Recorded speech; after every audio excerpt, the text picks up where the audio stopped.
The Ball Theory of Christianity, based on the work of Glenn Young. Ball and Christianity, Part 4. This is based on the theory that Baal, the god portrayed in the Old Testament as the great rival god of Yahweh, whose worship was considered by the prophets as an abomination, is in fact the model for the Christ story, and Christianity is a morphed version of the Baal legend, not a reformed version of the Judaism, nor a new covenant with the God Yahweh. So we continue.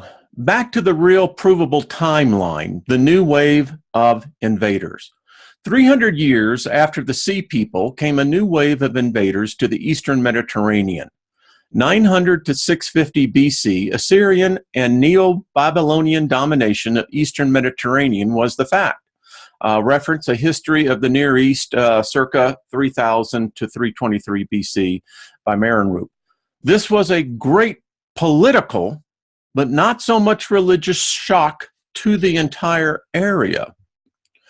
So the response to the crisis was this. Phoenicia is attacked often with major defeats, but manages to stave off complete domination of the new powers, primarily those coming from the east, in this case, particularly Greek. They survive 13 years siege of the cities by the Babylonians. Phoenicia's response, she creates more support for its western Mediterranean colonies, such as Carthage, as a means for preserving their culture and maintaining support for the motherland. Quite interesting. Now, the Israelites in Judea response to the crisis. The landlocked Yahwehs have no means of resistance nor escape over the time and wars. Reference Flavius Josephus, The Antiquities of the Jews. The minor and relatively unimportant semi-Yahwist kingdoms, Israel and Judea, are both destroyed with relatively minimal effort of the superpowers, and the rich and the powerful of people are exiled. The poor are mostly left on the land, and is in the fashion of the day. Alien settlers are brought in to occupy the land. This is a critical fact that's not considered by those who considered the Bible the only resource and the only true version of history. They do not understand that it paints very broad swaths of a point in history, but never getting into the detail. And this is where myth begins to replace actual history. This was a new style of war. The Assyrian war machine creates crisis in the land of Phoenicia and the Israelites. I think one has to have the proper perspective to understand the technology of what these empires were deploying. They were not dragging their knuckles along the ground and rubbing two sticks together to try to get a fire. These were sophisticated, cosmopolitan, advanced thinkers. Many historians would agree with the following statement. In many cases, they're far superior to us today.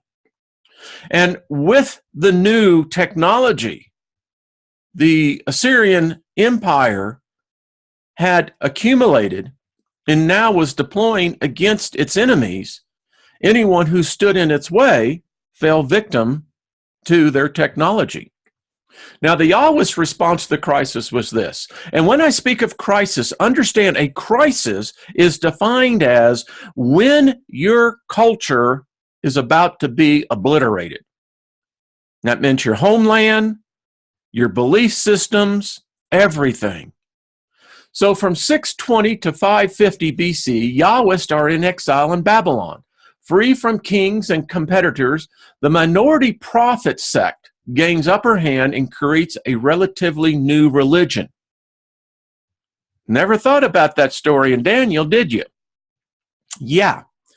All right. With Yahweh as the sole God now, because remember, they're in a foreign land, they begin to rewrite the story.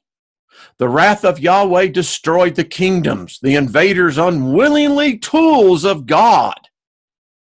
How many times have you heard that?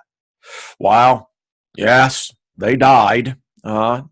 Shame, but it was God's will. And the ones that brought it, well, they were doing the will of God. How many times? It goes back, folks, thousands and thousands and thousands of years. I continue. And a host of daily living and worship activities that, if not followed precisely, were punishable by death. Where else do we hear of that today? The belief was if not all people conformed, all people were at risk of a new wrath of God. The prophets used the destruction to their advantage. Most importantly, the prophet faction gave an answer to why Yahweh let his nations be destroyed and his temple flattened. The prophet faction declared, it was all Yahweh's doing as punishment for failure to comply with Yahweh's laws and mandates. The chief violation that most angered God was following Baal and the practice of human sacrifice. However, the very worship of Yahweh required blood sacrifices. And as you and all of us now know, the very religions themselves are all based upon human sacrifice. From Christianity to Judaism to Islam, all the way down the line. It's just what history is. It was from here, while in exile in Babylon, that the followers of Yahweh's became Jews. Now, what most people who read the Bible and follow it as their only source, what they're not understanding is that there is a transformation taking place of a culture of people. This is now the fourth rendition. Yes, the fourth of a race of people, a culture of people. They were at one time known as the Abramites. Then they became known as the Hebrews. Then the children of Israel, Israelites. Now they are becoming Jews. The holy books, the Old Testament, were rewritten with clear anti-human sacrifice, vent, and codified. Now, think about this. When Babylon came in and destroyed the temple and took out all the nation's treasures, including the sacred writings, this was the beginning of the race of people known as the Jews. It was here where the Jews saw human sacrifice as a source of the past and potentially future wrath of God. Not all the text was cleaned up. God saying all that first came out of the matrix was his firstborn. But the Abraham story was changed to keep Isaac from being sacrificed. It would have been appalling had you could have gone into Sunday school and saw that picture of Abraham taking up the child Isaac, which we learned last time is not true. He was a grown man. He died up there. But it would have been appalling had that been the case. So you have to rewrite the narrative in order to fit the story. So human sacrifice or anything akin to it became the anthemia of the Jews now. This was their banner. How dare you have a religion like that? But the problem is, even their kings practiced it. The most evil of the kings. Here's the signet ring of the king Messiah, whose 50-year reign was the cause of the destruction of Judea and his use of human sacrifices. And this is what the prophets used for the destruction. So you have to understand, with the people of this time and this era, human sacrificing was very normal. It was very holy. All right. So with the Baalists, there wasn't any such crisis yet. While the new invaders did obtain control over Phoenicia, unlike the followers of Yahweh, most of the major cities of Baal survived the wars. And as the east was invaded, the followers of Baal expanded their influence in the central and western parts of the Mediterranean. So for the followers of Baal, unlike those of Yahweh, there were no problems, no major crisis of faith yet. The Jews return, 550 to 325 BC.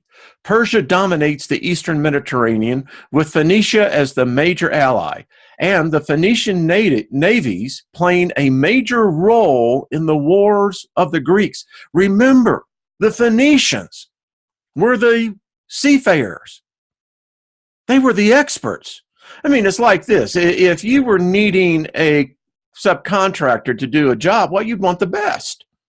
Well, in this case, why destroy a culture when you could actually use that culture to your advantage? And that's exactly what Medo-Persia did.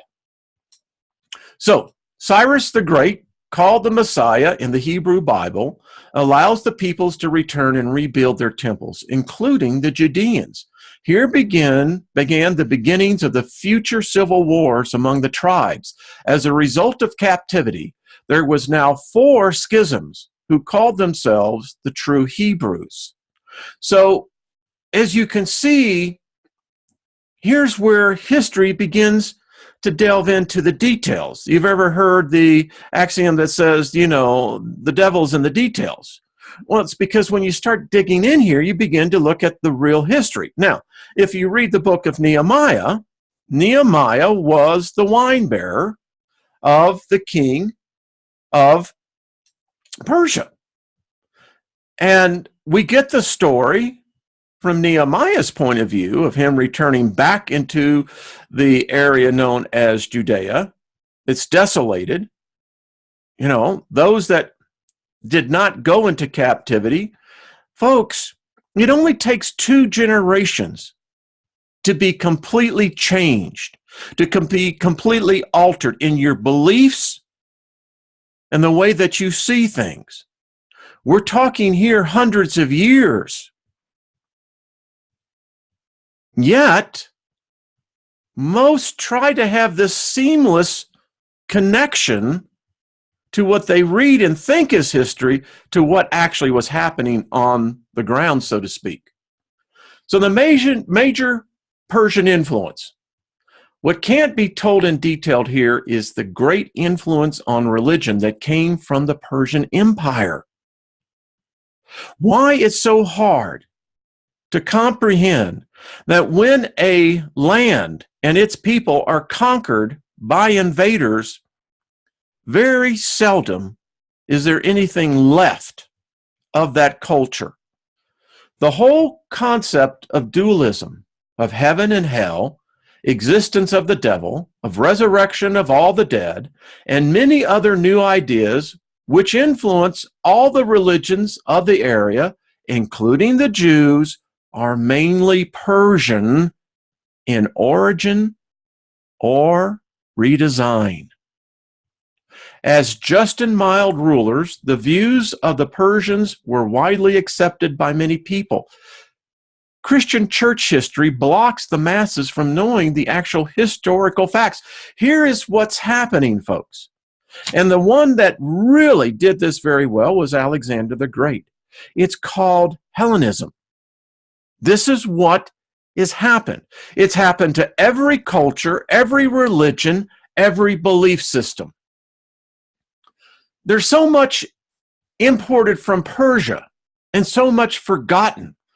Persian imagery, that is the precursor of the Christian Trinity. Look at this. There's your Trinity. There it is. The human teacher and the God of all that is good. Now, this was at least 600 years before even the supposed Christ story took place. The Jews return. Persia allows the Yahweh's cult to return to Judea, to rebuild their temple, and to establish a colony of believers. A colony. Many people get this idea that there was this mass return. No. Less than 10% of the Jews returned to Judea. And think about what they faced. They now had to face the competitors, those who were left behind. They've multiplied, they have the lands, and now you've got the forgotten brethren coming, and it isn't this huge mass. You getting it? Then the reason why 90% did not return, because life in Babylon was considered safe and free and the center of the world. The great thing about the Jewish culture is that they are great merchants, have been. And what a great natural ability to understand commerce. Economist. During its history, the colony is mostly small and a failure with harsh enforcement of the new rules. Go to the book of Ezra. You can see that. It was, well, no different than what we would see in many religions today, with their strict adherence to the very dot and tittle of the law. So what happens now? Well, we know the script. What's going to happen? It happens all over the world, the same thing. Division within the Jews. 4 major divisions of Jews at the time. Now, this is about 450 BC. The returnees with the new religion are running into a problem. Those who stayed in Babylon with the new religion, but far more wealthy and cosmopolitan than the returnees. So you have this exemption rule. You've got the wealthy, yes, we abide by the rules, but we don't follow them because they don't apply to us. Now, those who fled to Egypt at the time of the conquest mostly keep the old religion, but influenced by the new religion. Those who had remained in Judea at the time of conquest mostly keep the old tradition. This fourth group gave the new Jews a lot of trouble when they showed up in the old land of Canaan. And you can see how the confusion can begin and did set in. There were the new rules coming from the Yahwist out of the captivity of Babylon, who are now rewrote the tenets of the faith. We have to remember again, when Nebuchadnezzar came in, as the real history records, the Jews, or what we would call back then the Israelites, lost their religion. They lost their books. They lost everything. It was taken away. And you can begin to see how that begins to rewrite the perception of history. And while all this is going, Baal is still growing. During this time, 600 to 450 BC, the followers of Baal continued to be relatively successful in the world of superpowers. Phoenicia becomes a valued vassal of Persia, the Persian Empire, and greatly prospers. Why? If you are the trade route, guess what? Gold is going to be filling your pockets very quickly. Carthage reaches the height of power, defeating Greek in Sicily. Anyone study Patton? Patton was a great studier of Carthage. He knew the Phoenicians, knew them intimately. He knew their strategies, their styles. After some 1,500 years in the Mediterranean, it was still mostly a Baalist region. With rising Greek competition, Hellenism began to influence the belief systems. But in what must have seemed like a flash, the Baalist world finally collapsed before an invader. In 325 to 150 BC, Hellenistic Greek-Roman conquers the eastern Mediterranean and starts culture domination of the area. Phoenicia suffers great defeats and loses trading control of the Greeks. Her homeland cities destroyed and repopulated with Greeks. Phoenician remnants, including Carthage, put far greater efforts in Western Mediterranean, including Spain. However, Phoenicia, Carthage, loses the Punic Wars with Rome. An end of an era has come. Phoenicia is Hellenized. Carthage destroyed. Spain and other regions of Phoenicia influence are now occupied by Rome. 3,000 plus years of domination by Phoenicia and the Canaanites in an almost total destruction. And this brings yet another kind of war, of a young man who had an army that began the conquest of the world. Alexander's army did in 8 months what the Babylonians could not do in 13 years. He took and conquered Tyre. It was as a major defeat for the entire cultural belief system of the area. Now, too late, the Baalist believers face a crisis of faith. Why have, after so long, had their homeland and colonies been destroyed? What was it that they had failed to do to please their gods? Why were they now slaves to this new world order? Had they sacrificed too little or too much, or the wrong thing? Finding friends in destruction. In the region of the Lake of the Gennesaret, or the Sea of Galilee, as it's known, there is no sea, the Baalist survivors and the remnant of the poor Jews not taken into exile and not really part of the Jewish reforms of Babylon lived together. It is from this area that the first concepts of Christianity came into being. Both groups, the Baalist and the old Jews, in the state of flux and religious confusion, were influenced by other groups, the Greeks and later the Romans and the Persians, and now the new Jews returning from exile. But both groups looked for means of maintaining their core beliefs. This area was the melting pot of the new and old religions of East and West. To these people, the new Jews were new oppressors, only being conquered and then being forced to convert to Judaism about 100 years before Christ. Out of Galilee came yet another retelling of an old story, taking elements from all the old and the new religions with a major focus on a key rite of Baalism. And the retelling became what is known today as Christianity. This is the end of part 4.